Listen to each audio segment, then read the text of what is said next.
आपले इष्टदेव कोण? कसे ओळखावे? आजच्या व्हिडिओमध्ये आपण एक अतिशय महत्त्वाचा आध्यात्मिक विषय समजून घेणार आहोत. ते म्हणजे आपले इष्टदेव कोण आहेत आणि त्यांना कसे ओळखायचे. प्रत्येकाच्या जीवनात एक दैवी शक्ती असते जी त्याला अदृश्यपणे मार्गदर्शन करत असते. जसे आपले कुलदैवत किंवा कुलदेवी असतात, ज्यांची पूजा आपल्या पूर्वजांनी केली आणि ती परंपरा आजही आपले आई वडील जपतात. ते आपले कुलदेवता असतात. पण इष्टदेव हा वैयक्तिक स्तरावर आपल्या आत्म्याशी जोडलेला विषय आहे.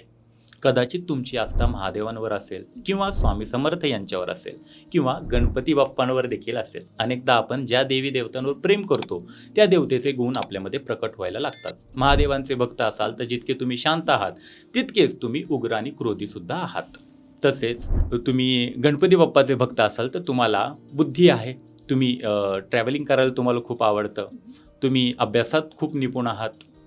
तर हे गुण तुम्हाला कुठून मिळाले? तुमच्या भक्तीतून, कारण की तुमचं त्या देवांवर प्रेम आहे. पण इष्टदेव हा वेगळा भाग आहे.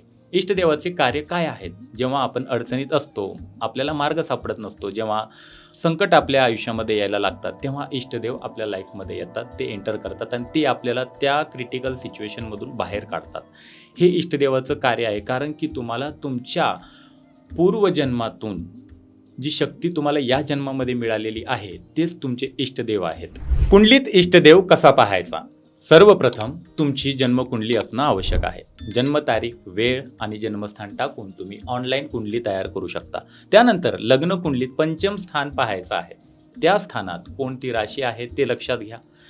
1 ते 12 या अंकापैकी जो अंक असेल त्या संबंधित राशीचा संकेत असतो. त्या राशीनुसार इष्टदेव, त्याचे मंत्र आणि उपाय समजून घेता येतात. सर्व राशींची माहिती आणि मंत्र आम्ही तुम्हाला कॅप्शनमध्ये देणार तर आहोतच. तुमच्यापैकी अनेक जण त्याच इष्टदेवाची पूजा हे देखील करत असेल. जे तुमच्या कुंडलीमध्ये इष्टदेव आहेत त्याच इष्टदेवांची तुम्ही आत्ता होऊ शकता की तुम्ही त्यांचीच पूजा करताय.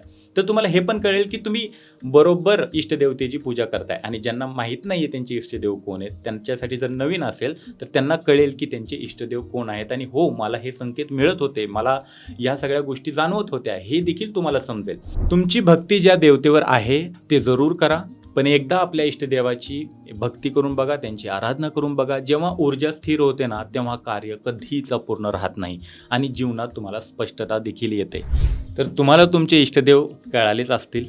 आणि जर तुम्हाला हा व्हिडिओ आवडला असेल तर खरंच लाईक करा, शेअर करा आणि सबस्क्राईब करा. भेटूयात पुढच्या अशाच नवीन व्हिडिओजमध्ये. राधे राधे.